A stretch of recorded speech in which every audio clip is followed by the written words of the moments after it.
Hey guys, welcome to the Squeegee U podcast. I am your host, Gabriel Gutierrez. We are going to have Mike Nichols coming on. We're just having some issues with some technical difficulties and trying to get him into the interview. So as soon as we get him in, we'll go ahead and pop him in. Same thing with Corey. Corey actually had a job this morning that ran late.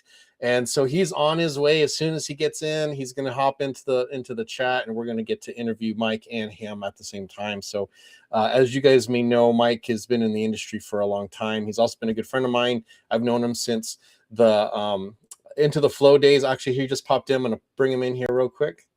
Oh, my goodness. There he is. How's it going, Mr. Mike? I had to go get a college student to help me make this thing work. I can't hear you. Hold on one second here. Let me see if I can. Breaker 19, bacon, breaker. Let me see. I can't hear you. Noah. You're going on, so I guess you can hear me, but I can't hear. I know why. Hold on one second. All right.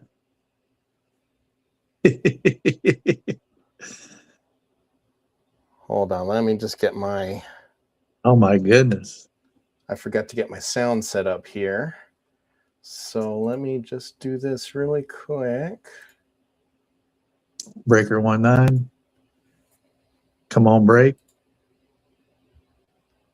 Bacon. I see. Showing sound.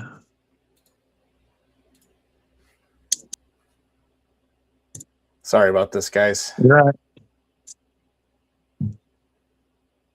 It's hello. Breaker 19.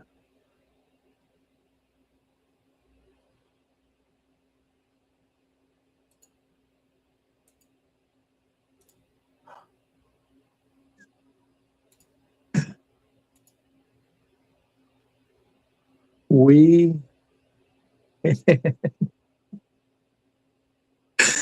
do. Yeah, just talk amongst yourself there, Mike. I'll be right in here. Hold on. I can do sign language.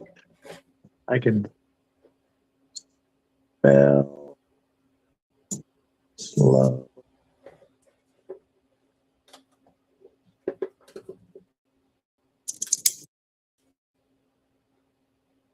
Oh my goodness. Bluetooth is connecting. It's showing sound coming up. Bluetooth connected. Uh-oh. Okay, go ahead and try talking now, Mike. I gotcha. Sorry about that. I connect to my headset usually. Yeah, and so I had to connect to a manual, and for some reason I thought I had connected it and it was not connected. So sorry about that, guys. I apologize for the dead air there for a while, but I'm glad to finally have you on. How you doing, Mr. Mike? I'm having a good time. Good time. How was your day? You had a big old job this morning, huh? I just went down to check on things and then ended up doing an upsell. And while I was there, went and did a little roof work, but then talked to the project or the property manager forever. He's a good dude. And like, I got to go. I got to be home. Oh man, I got those guys. They just love to talk, and you like to visit with them. And if you have more time, you totally spend time with them. But yeah, he had a meeting, and he got out of the meeting and sold a bunch of flat work, pressure washing flat work. So had a job postponed, factory that got a bunch of stuff to do Thursday, and they wanted to wait till June when the plant shut down. I'm like, so you're just rearranging stuff. Nice. Yeah. So you got back from the trip. So how's business been since you've been back from the Elevate convention? It's been go. It's been steady. Yeah. Is this just starting your spring season, your busy season? Yeah, it's anytime the sun comes out, the phone rings. I gotcha. But we've got a pretty good customer list anyway that we keep up with. They get priority dates, and good. The month prior, I go down the list and plug in the calendar, and then when new folks call, try to fill in empty days, which isn't really many. So, Man, well, we were sorry, we were really slow for a little while. It's like we got back and we had these rains in February that were just very out of the ordinary for Tucson. We'll get a sprinkle here and there, but these were like 3 days in a row of heavy rain, and it just really messed up our schedule. And then we had to cancel a lot of jobs and push them back. And so we started March, and I was kind of panicking because I was like, man, are we going to have our busy season? And then yesterday, as soon as our day started, man, phones off the hook. So yeah, we booked this we filled out this week. We're already almost filled out next week. So now we should be back on track where we normally are in the spring. So I'm excited about that because it's a little nerve-wracking when you're trying to find work for your guys and you got these little rinky-dink commercial jobs that you're trying to put together to keep them busy. But we're back on track now. So good. Well, hey man, I'm so glad you joined us. Corey will be joining us shortly as soon as he gets back from his job. But I just wanted to talk with you a little bit about a few things. So one, I know a lot of people know you just from the Pro Window Cleaning site and from Into the Flow, and you've been in the industry for a while. When did you start cleaning windows, and when did you start your own business? Was that the same time, or was that different stages? I started in the early 90s working with my best friend's dad and loved it, right off the bat. And a year later moved down here, which is like an hour and a half south of where I grew up, and always clean windows on the side. Had a full-time job, clean windows on the side. That turned into a full-time bunch of work. And so I worked full time, had a guy working for me, and I would take vacation to work. And then I think about 15 years ago, I finally stepped out and took over window cleaning full time, instead of, I take vacation to clean windows. So, stepped out, I don't know, probably a good 15 years ago. And it's turned into, now I got 3 guys working and a bookkeeper, and I'm trying to work myself out of working, if that makes sense. Yeah, totally. Yeah. So you when you started, was that the start of Big Squeegee? Was that the start of the window guys? I was always Prestigious Window Clean, which I still hate that name. And with the internet and podcasts and all that, I was listening to it was Sean Castrina, the 5-Minute Entrepreneur, and he's a good one, and branding and all all that. And I think I've told this story a few times, but everybody called me their window guy, and the bearded guy in overalls, and I'd wear overalls because your pants don't fall down, with a belt on. And of course I wore overalls anyway, but and so I'm like, I just might as well go with it. So it was during COVID, I changed the name. I still have the Prestigious LLC, but started the Window Guys as a business name and just changed it over and went from there, because I had to do all the paperwork. I remember it was COVID because I had to do all the paperwork through the bank teller tube. They'd send you send it back, and it took like half a day just sending papers back and forth through a teller tube. And you had to wear latex gloves while you're filling out the forms, right? No, I defy all authority. That's why I'm a window cleaner. Right. So, but yeah, just changed over. Just changed the brand. Just changed the brand, and it stuck. We're widely known in our area, so as the Window Guys. Yeah. Which is kind of wild because there's the tree guy, the gutter guy, and so people are here locally have kind of, I feel like they've kind of took off with that too. So. Yeah, I had for a while there, early on, I did grease trap cleaning in the early 2000s.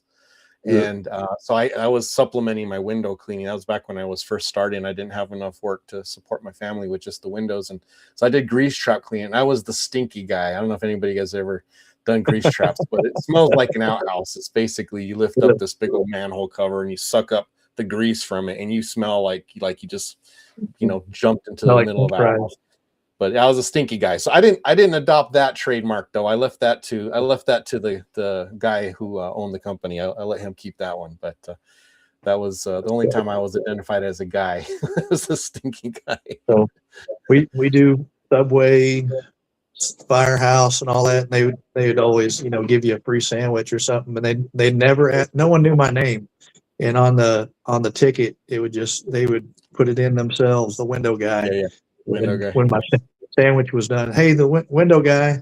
So like, might as well just, it's already there. So Yeah. just go with it. So during COVID, was that when you kind of expanded your social media presence, when you started kind of posting more and kind of putting your brand out there? Leading up to that, what happened during COVID is my oldest two sons, Manasseh and Zane, that because of COVID, what they were doing shut down. And then I had another window cleaner friend that had a full-time residential window cleaning business, and we worked together. And I bought him out. I bought, he had a lot of good commercial and a bunch of residential. And so my two sons took over everything I was doing, and I took over doing the new business, the new accounts, and it just all happened at that time, and it all worked out pretty well. So, but now my oldest he's a cop. He's the black sheep. Oh, really? Family. Yeah. Wow. And he left window cleaning for law enforcement. I don't know how that happens, but Noah's come in, and he's in college, and he cleans, everything. College is in the center of town, and so his route is everything around the college there. And then hired a guy a year and a half ago, and he come out of the pressure washing industry, and so we picked up. I hated pressure washing, and so we ended up just starting that last season. And so that's what he was doing today was a 4-story building, washing it today, and then the windows are tomorrow, and all that good stuff. Nice. Huh. Well, I do want to get into a few questions about your starting your business and kind of what your goals are, because I think it's really important for a lot of us, especially newer window cleaners, when you're starting your business, trying to have the right priorities and keep your focus. It's really hard sometimes. Before I do that, though, I want to just pop in and say hi to some people. We've got Adam Lefford in there. We've got Squeegee Chick in. So nice to see you. Kylie Kladinsky. So she's in there as well. Paul Gaston. Adam Hogan's in. Oh. Yay, what's up, dude? Good to see you. Tyler Blue's in. He's a Tucson guy. Eddie Stewart is in here. So Eddie says nothing sexier than Mike in his overall jorts. So and then also Mark Tanner's in as well. We get to interview him next week. I'm really excited about that interview. We get to talk a little bit about his skid mark that I got to see it in person at the Elevate convention. It is a work of art. It is really, really cool. So we'll talk about that at Hard Water Stains. But, I wanted to have you on, Mike, because we became friends right during the COVID time, and we kind of got to know each other a little better. And I think one of the things that we really connected on was, we're businessmen. Yeah, we want to make money at our business. We want to be smart and not waste money. But we always want to make sure that we keep our priorities, in line, and remember why we started our business and what the purpose of starting our business was. So first of all, can you tell us a little bit about how do you find that balance between having a business, and it's busy, like you said, you have your customer base, you service them regularly, I got new calls coming in. You've also, and we'll talk a little bit about this a little later, but you make products for WCR for Zero, and you've got these pads that you made. So that's also really cool and innovative, but that takes a lot of time. Plus we know you're fishing like 60 hours a week. So how do you find that balance to make sure that you put what's important first while you're still running your business? What would you say to someone who asked you about that?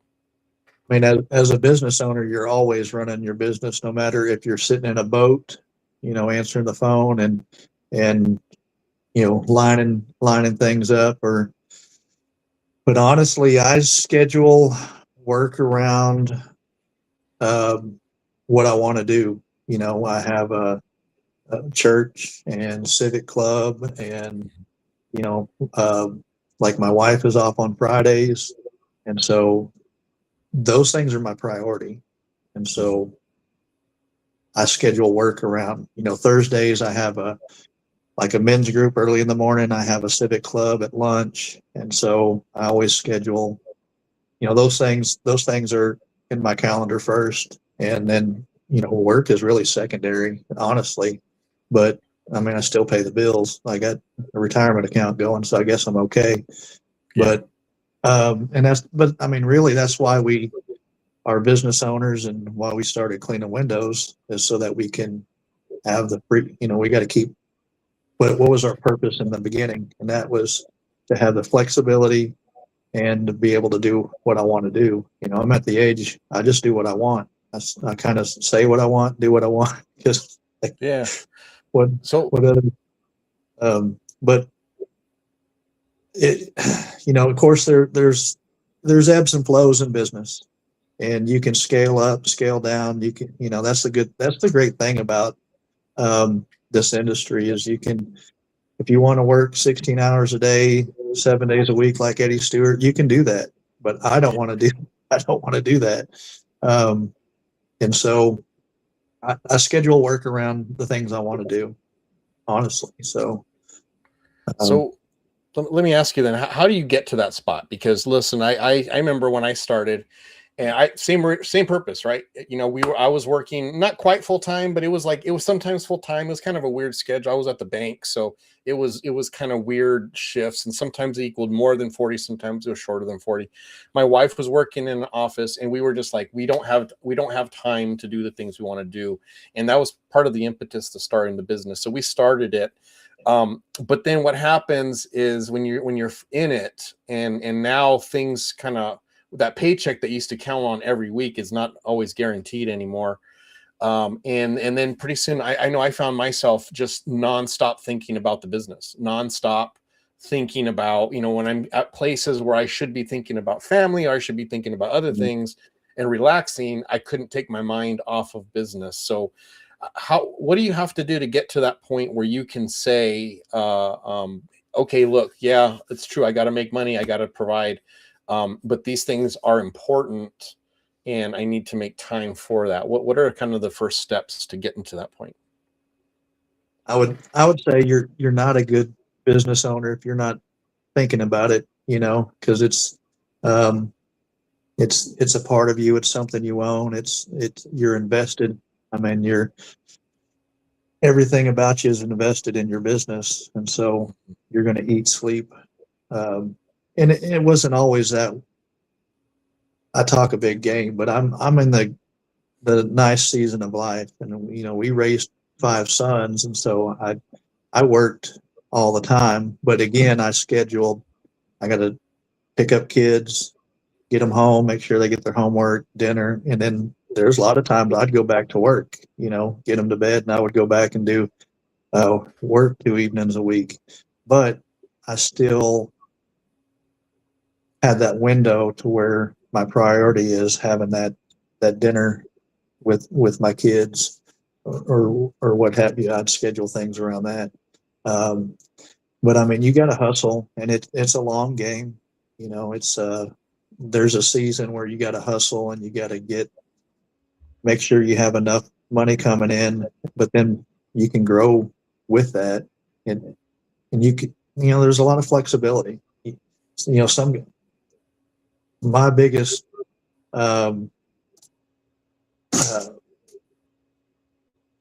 advice for young guys: live within your means. If you got a $60,000 truck, you're working for a $60,000 truck. Yeah, so exactly.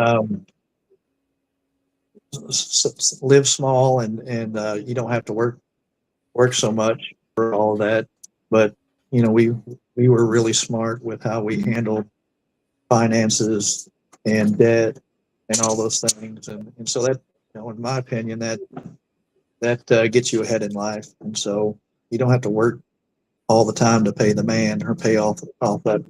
You're paying the bank a lot of times. A lot of these guys get in and they want to have the status of what it took their parents 50 years to build. Right. And so Yeah. it's a long game, and yeah, you're going to have to hustle for a while, but just be smart about what you do with your money, in the beginning. 100%. And I'm so glad you said that. I'm not a risk taker. I had a 4,100 piece glass building before I even had the equipment to do it. I was one of those guys. But you just gotta make things work, and I don't know where I was going with all that, but I hope that answers. Yeah, no, you did. And in the Squeegee, we have module 5 that's about kind of the business part, right? It's business management.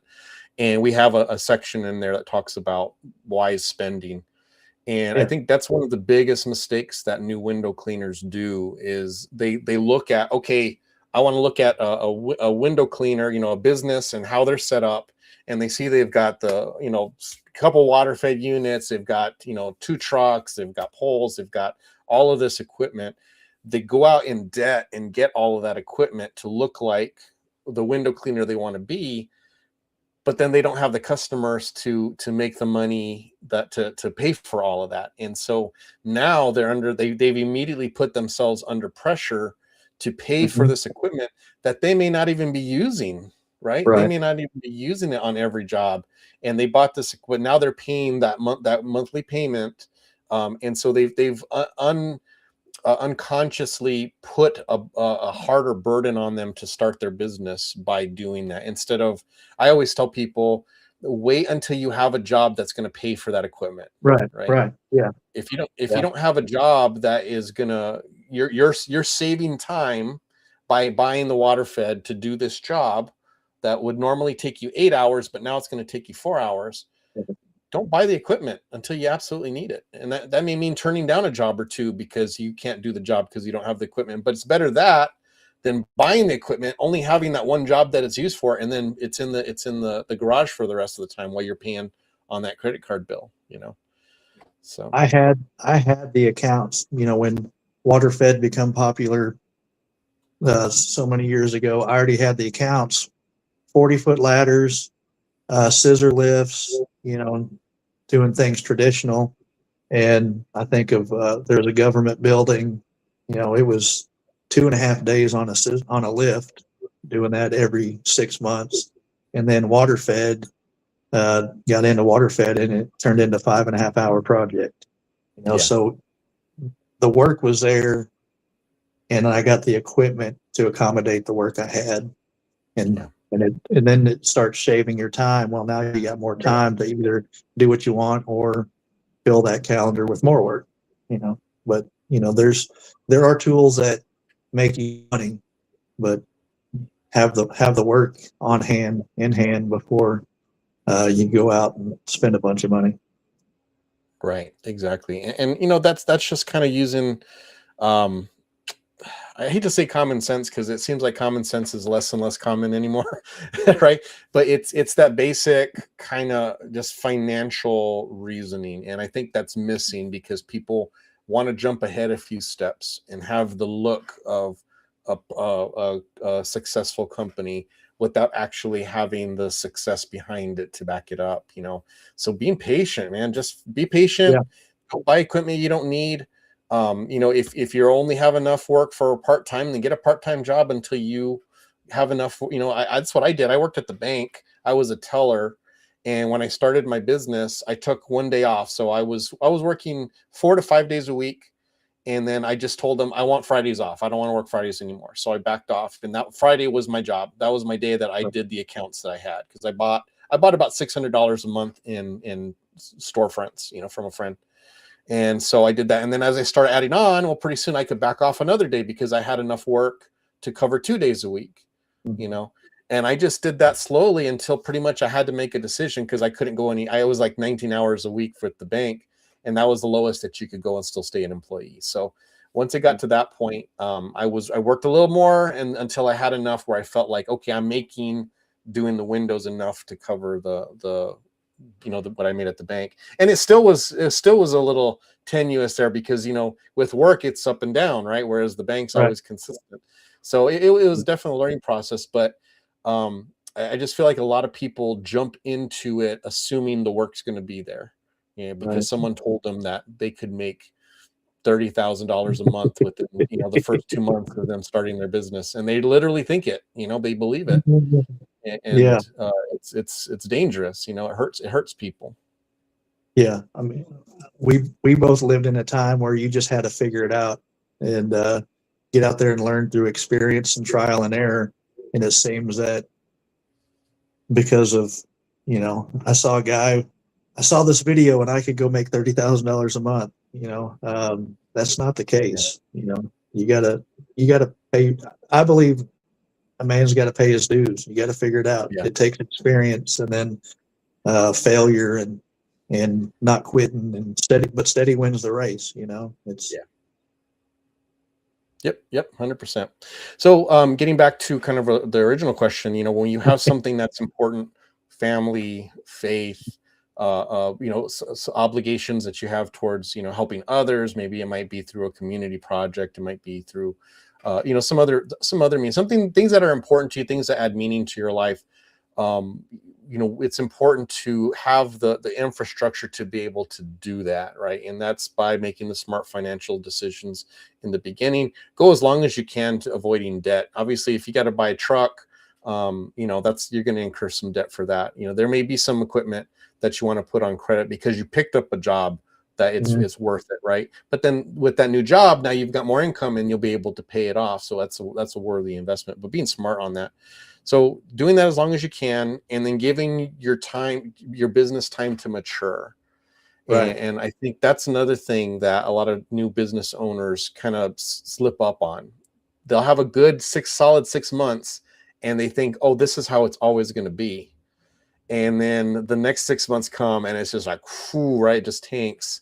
And now you're like, well, what do I do now? I'm not making what I expected to make. So that's where the maturity comes in, just allowing your business the time to grow its roots, to get its known, have your branding kind of get out there, start having the word of mouth referrals.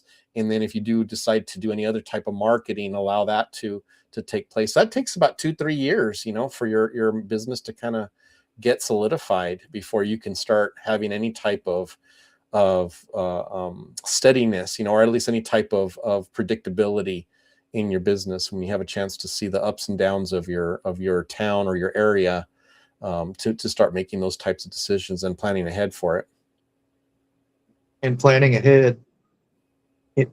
And I saw that with the guy that I learned from. His son took over, and that was back in the day. Everything is cash money, and he had a money back. You got all this cash coming in, and you just think you're, and you don't want to have that mindset. Well, I got all this money sitting here in my hands and it's just going out. And then, and when things slow down, you're like, you don't have that money bag full anymore. So you prepare for what I learned from the guys up north. They have an 8-month season, a lot of these guys. And so, I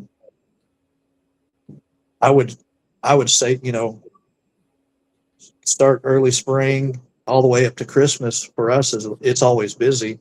And then kind of when it was just me after Christmas, things would kind of taper off, but we still have our, route stuff that was constant. But January, and I hated working when it was, 28 degrees. So I'd slow down, but I had that busy season. There's money sitting there to float you until that pickup. And so those ebbs and flows, you got to have, I call it the Joseph principle. You got to have that 7 years of grain saved up for the famine. Because there's,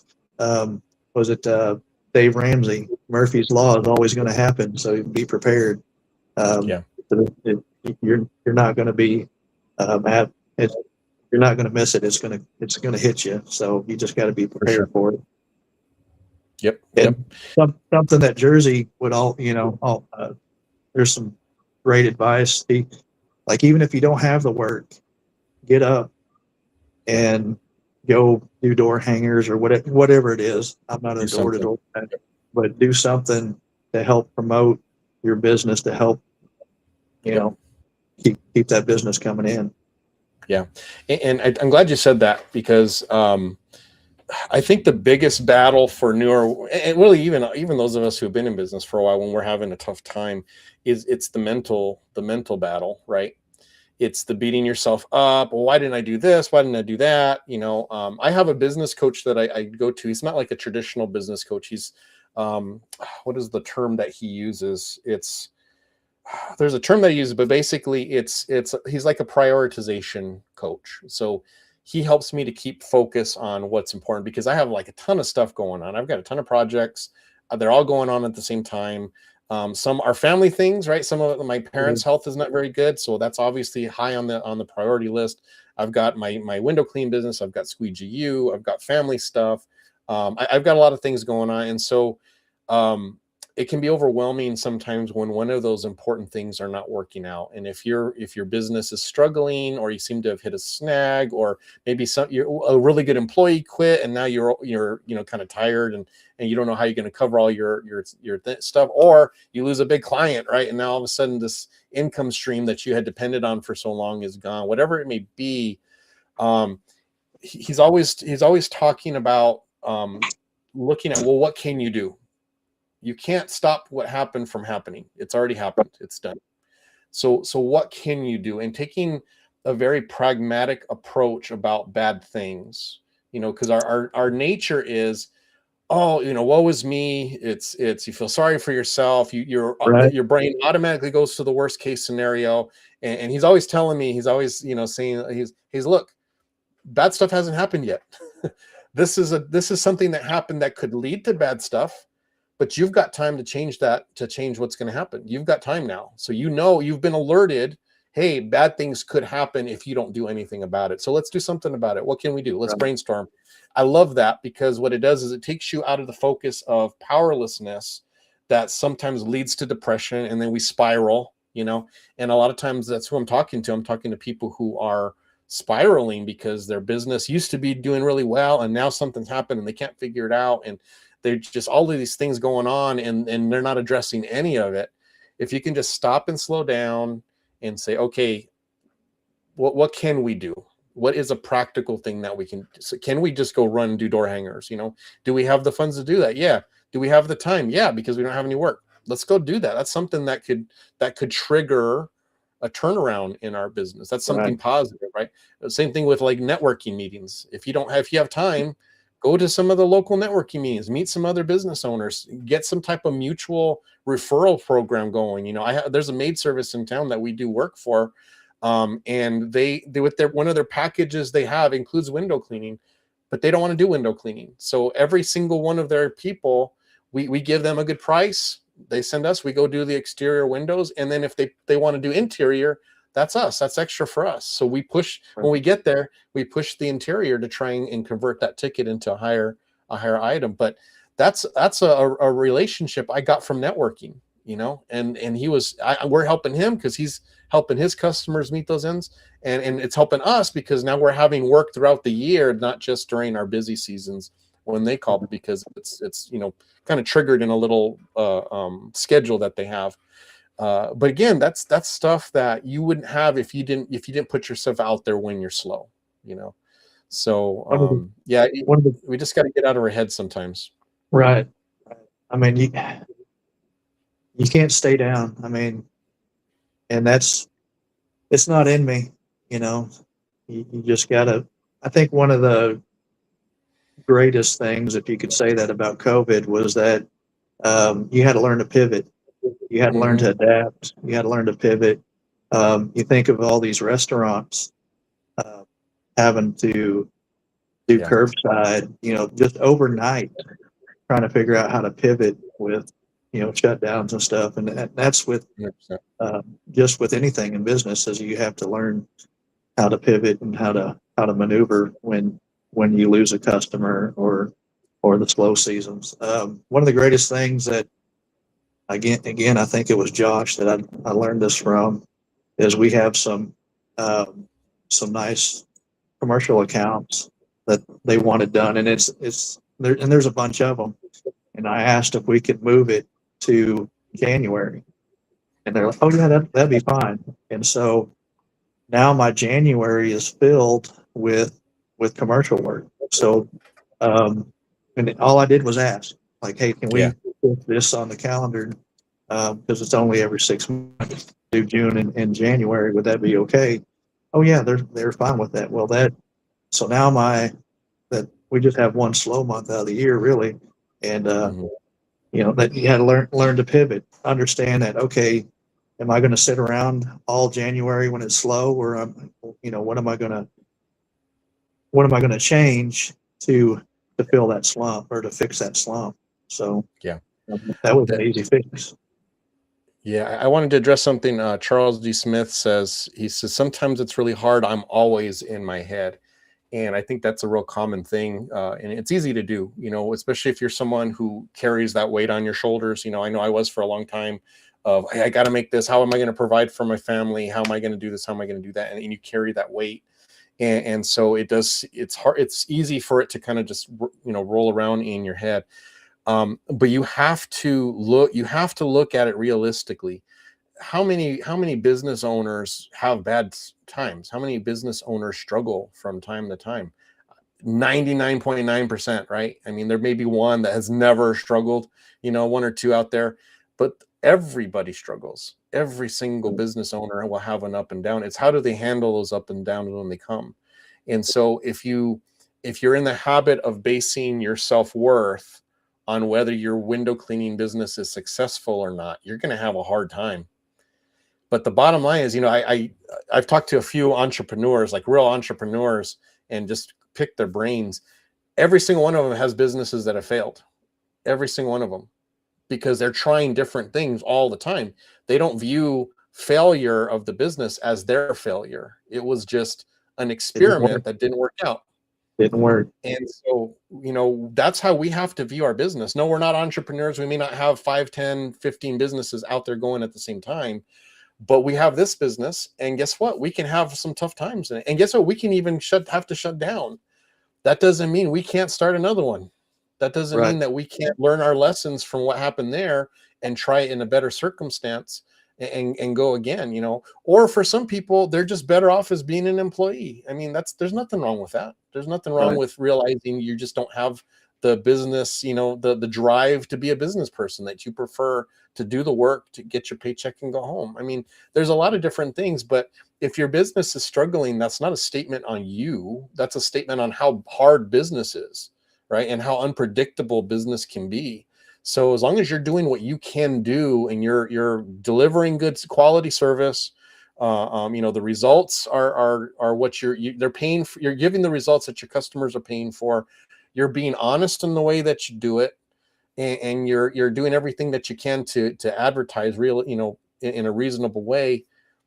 Then that's all you can ask, and you can't take the difficult times personal, because then you start spiraling, and that's not productive at all. For sure. It's just business. It's not just business. Business is it's ebbs and flows. Everything in life is ebbs and flows. It's the good and the bad. So the good and bad. You just keep your character and integrity through all of it. And there's enjoy the slow times. That's my I don't have any work. All right. I'm going to go garden or go fishing. Mostly fishing, but exactly. Just use that time. So, but you can really get, you're not a failure if things aren't working out. So no, just got to find a different way to make it happen. And beating yourself up over that is just counterproductive. It's not helpful. It can't help you turn the corner if you're constantly in your own head and constantly beating yourself up and judging yourself and putting your self-worth based on whether you make a certain amount of money or not. It's just that's not real life. And don't let that affect your real life, So, anyways, you mentioned about having some extra time. You took some advantage of that by coming up with some cool designs, and I want you to talk about that aspect of your business. So you make some products for WCR and Zero too, right? Or is it just WCR? It's zero products. Yeah, Zero It's products. all Yeah, I know it's all the intertwined. same, but yeah. But But so tell us a little bit about the big scrubber and its offshoots and what stuff that you do and how that came about. well, it started with the contact scrubber, and you were you helped me when I got into my head there for a while and had some struggles, and was in extremely positive help through that. But uh, WCR has been extremely gracious. We just sent an order last week, so it's the start of busy season for a lot of people. Um, it's my brain thinks of what's a more efficient way or a faster way. Back during when you had blockbusters, um, the way my brain thinks is which route is faster, going this street or this street, to blockbuster. But route, which is faster, doing it, lining these jobs up here, then moving over here, and um, just the way my mind thinks. And so, if you got a brush, and there's a little controversy out there about that, but I use cast iron, and you got the dish brush, and you try to scrub that out, it does okay. But if you take, a scouring pad and you scrub that thing, that's when it's clean. And so on residential, especially like 2-story stuff, you got your single, double hungs. That bottom piece, I'm always scrubbing. Then I'd go inside, and then I'd have to tilt the window in and wipe those corners, and to get that little extra, that little extra section clean. And so I had scrubby pad and a brush when I do a house, and I'd put the scrubby pad on my water fed pole, and I would scrub all the glass around the house, and then I put the brush on, and then I'd do the frames and rinse it all down. And I was sitting out fishing, of course.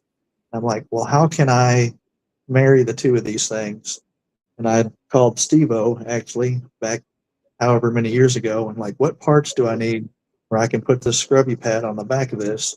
And bought it was all Euro thread at the time, and bought sockets and stuff, and started using it where I'd scrub and flip the brush around, and so it shaved, it shaves time, which is time is money. And sent him one, here, try this thing out. And then all of a sudden, just a few days later, it was Alex. He messaged me. He's like, "Hey, can you send me those scrubby things?" I'm like, "Yeah, I can make a couple of them. How many you need?" He goes, "How soon can you make me 100 of them?" And I'm like, "What?" And since then, they're all over the world, which is Awesome. It's amazing. We built them on the dining room table for me and all the kids, putting nuts and bolts together, and the coffee table, and have totes with Velcro and parts, but it just come out of necessity. And now we've got a whole shop and assembly line, and it's all in jigs and parts and bins and everything. I got to keep materials on hand and keep it ready to go. But and then the big scrubber come out of that, and it was because there's, out of necessity again, that hydrophobic glass. I would brush it, rinse it, and it would spot, and I'd just trad it, and it would take me. There's a whole city block of buildings, and it would take me twice as long because water fed was difficult to make it look right. And just through trial and error. And then even after that, finding out that titanium dioxide coated glass, they recommend using water in a soft cloth to clean hydrophobic glass. I'm like, I don't know why this is working, but with the big scrubber, but it works. I don't know why, but then later found out that's what they recommend. And so, some people don't like the big scrubbers, but those that do, Charles Smith is one. Yep.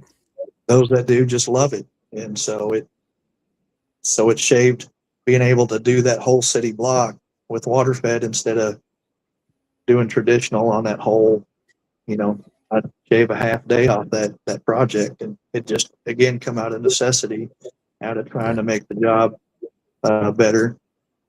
And then the super scrubber, some solar panel guys like, hey, I love this big scrubber. Can you make it bigger? I'm like, yeah, I can make a bigger one.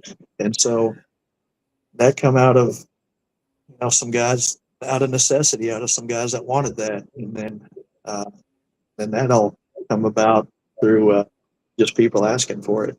So yeah, those three. So, yeah, I what I love about the big scrubber is that it's got a swivel on it. Yeah. And so you can push it right on. Yeah, you can push it right on the glass. And if you've got a weird angle, if you have a brush, you've got to bring the pull down, change the angle of the brush, put it back up, and then you're still not getting a good push on it, to scrub that glass really well. But with the big scrubber, it's there. You just put it up there, boom. If it's in front of you, it's flat. If it's to the side of you, it's flat. And you've got nice, you can work on it like that. So that's what I love about. That's why I have one in my truck, because just for that purpose, just so that if you have a weirdly angled glass, you can still get a solid scrub on it and know you get everything off of that and not have to, like you said, go back and look, oh man, we got to bring it out because we left some spots here and it still looks a little hazy on the corners or the edges, so for us older guys, that low glass, having to bend down, and that's where it's handy, is that low glass. You can just maneuver that thing and not have to bend over anymore. Yes. No, but I just think it's so cool. You took advantage of your downtime. You kind of thought about something. You made something that has actually made a difference in the industry. And like you said, it's now all over the world. I mean, would you ever thought that you'd design something that people in Europe and everywhere else are using and loving, just because you took some time to figure out a better way to do something? Yeah, I've got screenshots saved on my phone. Frank Rave in Harlem, over that he's got a picture of him using one. I'm like, this was built right here on this table at the time, and now it's across the world. And I think I've seen one in Hawaii, and I'm like, this is across the ocean, and it was built in Oklahoma, USA. And all the parts come from it all comes from right here. From the Velcro to the plastic to the fabrication, it's all just right here. It's awesome. It's amazing that I'm always in awe when I see a promoted ad or somebody using it. It's gratifying. It's huge. It's hugely gratifying. Yeah, I that's just it's just a cool story. I love telling people about it because it's just a neat, one of those, it just kind of one of those fluky things. You just happen to have the right idea at the right time and it just took off, so congrats on that. That's really awesome. Trying to fix a problem, also trying to find necessity is the mother of all invention. Yeah. I've got something. That's a good lesson for other people here who are listening. If you have an idea that may be a little different or like a hack or something that you don't see other people doing, don't be afraid to present it to someone who's a manufacturer and say, hey, I've got this idea. What would you think about building on this? And you might be able to find someone who's willing to partner up with you to help make it happen. And you could have a whole other business on the side, so don't be afraid to share those ideas. I know that Chris, they have bought 3D printers and have asked if anybody has ideas that they could build a prototype. And I know they will work with people on getting, and take care of people. So yeah, they will. No, they're very fair for sure. Awesome, man. Well, we've got about 8 more minutes, and I did want to hit one other thing that I really, you and I don't know, for whatever reason, we just connected right away. And I think a lot of it is just because we Your mustache. both, the mustache, I got the stash, you got the beard. We're a pair. But I feel like we both are very similar in that helping people, or at least being there for other people, is really important to us, and we both express that in different ways, both through faith and both through with the industry, with these events like that, and even online. The weirdest and kind of coolest thing about our online relationships is I think people do feel free to share things that way digitally, either through Facebook Messenger or texting or whatever, that maybe if we were sitting across each other on a table, they might not share. They might be a little embarrassed to share. Could you talk a little bit about how you feel your role is in that? Because you're a very giving person, and you give of your time. You're also a very understanding person. You're very good about seeing kind of other people's point of view. How would you feel like what you've been able to do in that area? How has that kind of helped you, fulfill your, mission, or whatever you kind of have in life, your philosophy in life? Wow. Man, I just want everybody to win. There's enough room out there for everybody to win. And honestly, I'm just, every day I'm grateful to be able to have what I have and do what I do, and extremely blessed, and I never want to lose sight of that. And so somebody that, there's a couple young guys coming tomorrow on this big job, and they're about an hour away, and they're coming. And they're going to help me with some work, but I'm showing them, the how-tos and giving them pointers and advice, because I want them to do well. I want them to succeed. And so, who am I to think that I'm better than anybody else? We're just window cleaners. We're just putting soap in some water and cleaning glass. And I come out of nothing. I grew up in a trailer house in a holler in Arkansas, and I'm just grateful to be, a wife and 5 kids, and my kids are doing well in life, and my wife is extremely smart and good looking, and and just, and an attitude of gratitude. And so if anybody needs help, why would I lord it over them? And I mean, I don't have all the answers, but I'm always willing to share or show or give, because somebody helped me out. So why would I want to hold back on that? Yeah, no, I appreciate that, and I'm always drawn to people who don't have any ego, who they just, hey, if I can be used to help people, I'll be used. If I can't, hey, then I'm okay. I don't need the spotlight on me. I don't need attention on me. I'm here to fill a role if I'm needed, and I'm not, and you're certainly in that category. I think you are one of those special guys that just about anybody could feel comfortable sharing something with you. You put people at ease. You're very friendly, and what's the word? Not inviting, but people feel very open talking to you, and I know I did. So you're being able to be in an industry where there's a lot of very independent-minded people. I've just noticed that people do gravitate towards you, who do need that, maybe that shoulder to cry on, or ear to listen to, or just pat on the back. And you're being willing to be there, be that person, I think is really cool. And just wanted to make sure. I don't know if a lot of people know that about you, but I do. I see it, and I wanted to make sure that people understood that you're a special guy that way, and I appreciate you. Right back at you. Thank you. one of the special things, and I think you should probably add on your website, is you are a fisherman, as everybody knows. So what's your fish count this year so far? Oh, I caught 11 Sunday afternoon, so that puts me at 51. No, yeah, 56. 56. 56 in I'm the year. behind. All right. So I'm behind. You reminded me I have a bowl of fillets I need to go bag up out in the shop. Yeah.